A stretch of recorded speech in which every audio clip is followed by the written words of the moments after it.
Alright, curious cats. My curious cats, welcome. And I'm going to talk today about narcissists and driving. Yes, narcissists and driving. Now that's a big thing. Now I'm going to talk about narcissists and driving as in being in their car while they are driving, or when they're in your car while you are driving. Narcissists and driving, or narcissists and being trapped in a vehicle, in a car, in a van, whatever the case may be, within a narcissist, within when you're with a narcissist. Now, so let me know in the comments your experiences of being in a car with a narcissist, whether that be a family member, a girlfriend, a boyfriend, a friend, a co-worker. The list never ends, because there are narcissists in any way, in any environment. So, narcissists and driving. So, what can happen is narcissists love to trap you in a car with them. Now, at the beginning of a relationship or a friendship with a narcissist, or if a narcissist wants to impress, they're going to be on their best behaviour while driving, like they are in the love bombing stage, in the idealisation stage of a relationship with a narc, or indeed with a narcissist who is trying to be on their best behaviour, who is masking, who is putting on a nice friendly facade. They will be the best, most courteous, caring driver there is. They will drive perfection. They know how to drive good when they are trying to impress you or other people around you. So say if you're in the car with the narcissist and a group of other people, like their other friends or other friends or other family members or other people who they're trying to impress, or even with you, just you and them, and they're just trying to impress you at the beginning of a relationship, they will be as good as gold. They will drive at the right speed limit. They will indicate. They will be courteous to other drivers and give way. They will drive around the island good. They will drive on the motorway, the highway good. They will pull over. They will give you a break. You know, if you're on the motorway, they will stop at service and be nice. But things change when things don't go their way in the car. Narcissists can go from 0 to death row just like that. Now, what will happen is when you're in the car with a narcissist and the mask is falling off and they can't keep up that facade anymore in the car, they will have road rage. They will drive like maniacs. They will drive like drunk drivers, or they will actually be drink driving themselves. You might not know it until it's too late. You're already in the car. Narcissists will trap you in the car with you, maybe even lock you in the car with them. And when they're in full-on narco mode, in rage mode, there's nothing you can do about it. You actually have to try and escape and leave the car and get home any other way, or get back to where you're getting back to, your hotel room, your house, your friend's house, or somewhere that's a safe place away from the narcissist. That's what you have to try and do. If you can't, It is hell on earth being trapped in a car, in a vehicle with a narc. What they'll do is they'll speed, they'll race, they'll drive around in circles, playing the victim, pretending that they're lost, but they'll do that on purpose. And even if they are genuinely lost, they will act like total arseholes.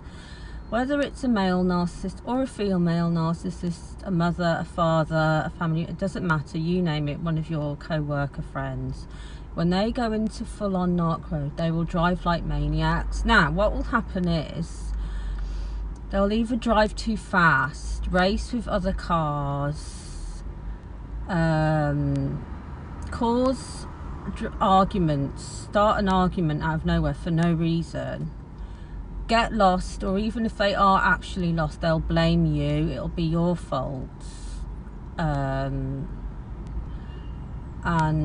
I'll want you to read maps for them, look up places for them, and use you and abuse you like a marionette puppet while you're in the car with them. They'll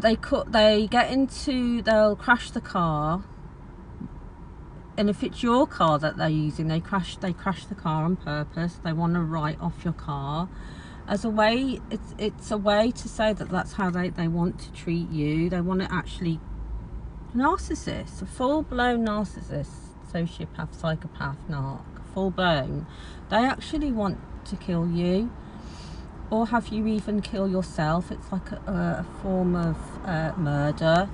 If they can't do that and they're enraged and you're in the car with a narc, they will crash your car, wreck your car, they'll stab your tyres on the sneak, they'll do something to sabotage your car. That's the other thing they'll do. If it's your car, they will sabotage your car when you're not looking, and they'll gaslight you and pretend that it's your fault, that it was you that made the tyres go down. But really, I've had this happen to me once. They'll smash your mirrors and even try and claim the money for themselves.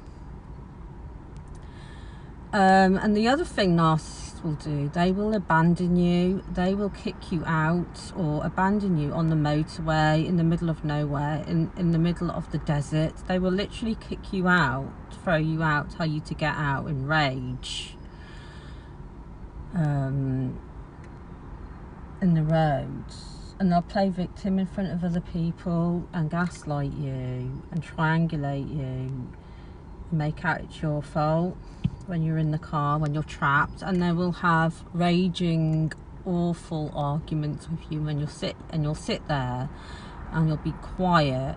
And also, if they're having road rage with somebody else in the car, say they're racing with someone, or it's not going their way with a complete stranger or another driver on the road, they'll have road rage. If you don't defend them and say what they're doing is correct, they will also have road rage, tantrums, take it out on you, or they'll in fact drive either too fast, way too fast, or too slow. They'll do that on purpose to provoke a reaction. They'll drive like as if they're drunk, even if they're not drunk, or even if they are drunk, they'll drive way too slow, like below the speed limit on purpose.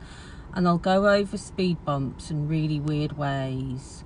They'll go round in circles, they'll drive you round in circles, either too fast, like they're driving in a PlayStation game, or they think that they're driving, they think that the real world is like they're driving a game, like as if they're in a game, like in you know those, what's it called, that game where you drive around,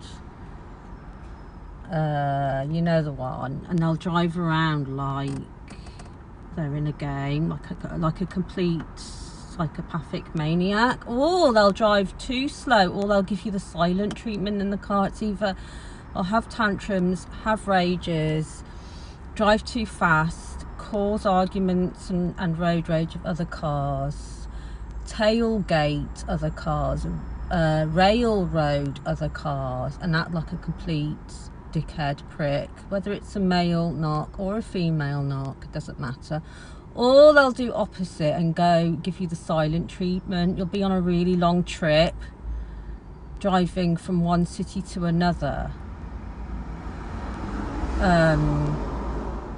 and it'll be like hell. They'll stonewall you and sulk and give you the silent and drive crazily too slow. That's the other. It's either one or the other. So when they're like love bombing you and trying to impress you and other people in the car, they'll be super nice and really good, and so you'll feel like you can trust them in the car.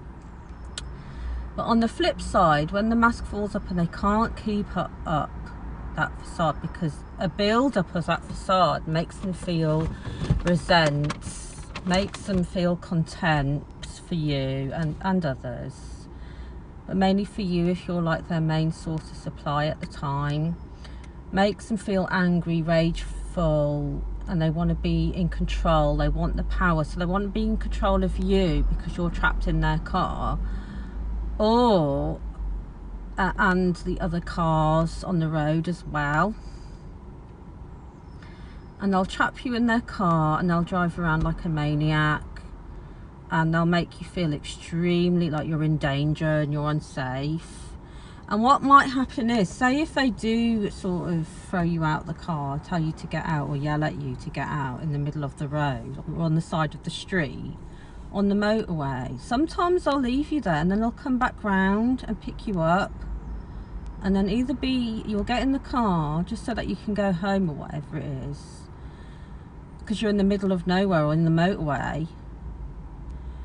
And they'll either keep raging at you and then they'll do the silent treatment, but they'll still be driving like a total psychopath that they are. And that's when that's a huge red flag, when a narcissist, really toxic person does start showing their when the mask falls off. That's when that can actually be one of the first signs, when the mask falls off when you're in the car with a narc. And the love bombing stops. It stops happening, and the fake being nice and courteous, and then the rage and the silent treatment and the crazy driving starts. Let me know what you think your experience is. Or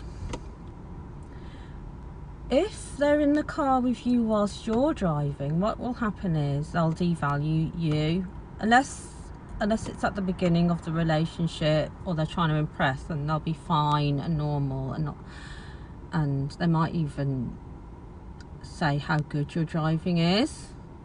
But that will end because they can't keep up that facade and be fake anymore. So what will happen is they'll devalue you in your car or in their car, whatever car you're driving, and while they're like in the passenger seat or whatever. And they'll tell you how to drive and how shit you're driving and you're going the wrong way, and they'll want to control you and the direction. And there's no like give and take conversation beforehand or during the trip where they want to control, that they want to say that you're going the wrong way and gaslight you about that, and say that you're a crazy driver, put you down for every single little thing that you do in your car, and then also they want to control the heating, the music, when they're driving or when you're driving. They want to control the music, whether you listen to music, what music you listen to, the volume of the music, the heater. So if you're like boiling hot in the car and you've actually expressed that concern, so you turn the AC down, or you turn the heat down, or you open the window a bit, they'll automatically just turn it up so you're even more hot and you feel like you're going to faint. And they'll just intimidate you in the car while you're driving, or even try and take the wheel whilst they're sitting in the passenger seat and do like crazy things, or jump out the car themselves while you're driving and the car's still moving. That's happened to me. I was driving an ex and we weren't on a fast road, we were on a normal city road, and he was having road rage in the car, but he was next to me and I was driving, and he just opens the door while the car is moving and jumps out. Yeah, so they do stuff like that, and they just tell you how to drive. Even narcissists that don't actually drive, they don't know how to drive, and they don't have a driving license. A lot of narcs will drink and drive anyway, and you might not, you won't even know it until it's too late and they're in the car and they're already drunk. If you find yourself in this situation and say, you know, because sometimes you could tell them to stop the car because you want to get out and you want to get the train home or the bus, because you don't like how they're driving. You have to do it in a way where you want to get out the car, but you just say, oh, you're not feeling well. But half the time they'll ignore that and trap you in the car and drive you round and round and make you feel even more sick. They'll do it on purpose, or they'll just throw you out the car, or they'll just do it for no reason. Like, sometimes they'll be in fake mode, faking to be nice, and the next thing you know, you're being told to get out the car because something's triggered them. Either something you've said or something that somebody else has said. Like, they could have pulled over at the petrol station, been on the phone to somebody, and somebody else has triggered them, but it's you that gets the bullshit. It's you that gets the rage and being told and yelled at to get out the car. So yeah, let me know about your experiences with being in a car with a narcissist, whether that's a family member, a boyfriend, a girlfriend, husband, a wife, a friend, a co-worker, a boss. And sometimes some narcissists, even if there's a group of people in the car, in the vehicle, they can act narky and be crazy with the whole group in the car, in the vehicle. So yeah, that's the end of this video. Leave a comment and a like and a subscribe and a share if you want to, and let me know your experiences being in a car, trapped in a car with a narcissist. Okay, bye.